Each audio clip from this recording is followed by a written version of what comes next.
Tense times for a group hoping to place homeless teen centers inside more than 100 schools all across the state of Utah. The Appropriations Committee on Capitol Hill will review the request tomorrow. Crisis in the Classroom reporter Chris Jones showing us how the group is advocating for millions in funding. Well, Heidi, they want $25 million, and that money would go to create places for kids who are dealing with homelessness. The idea is to give them a place where they can find support. So here we have our jackets, our coats. Up to 150 times a week, East High students will come to this teen center and get clothing, food, and snacks. It will provide a place for students dealing with homelessness to get a shower or wash their clothes. I think it's critical because without access to these services, we have a lot of students who really wouldn't feel comfortable coming to school or being around their peers. Tiffany Provost runs this teen center.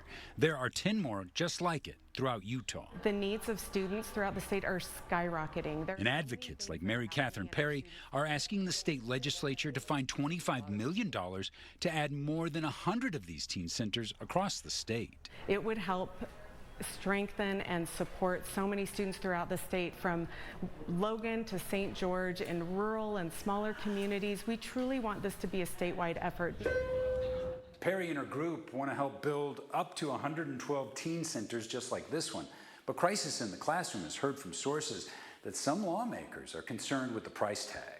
Perry says homelessness is spreading across the state, and each community has their own unique challenges. So this wouldn't be a one-size-fits-all. We want local communities to come up with what works for them, what works for their students, and what works inside their school. Or if they need it, for school or anything else. For Provost, she says it's remarkable that the students who asked for assistance today even showed up to school. And I think we really need to give them credit for the fact that there's a lot of chaos going on in their lives, and they still make education a priority.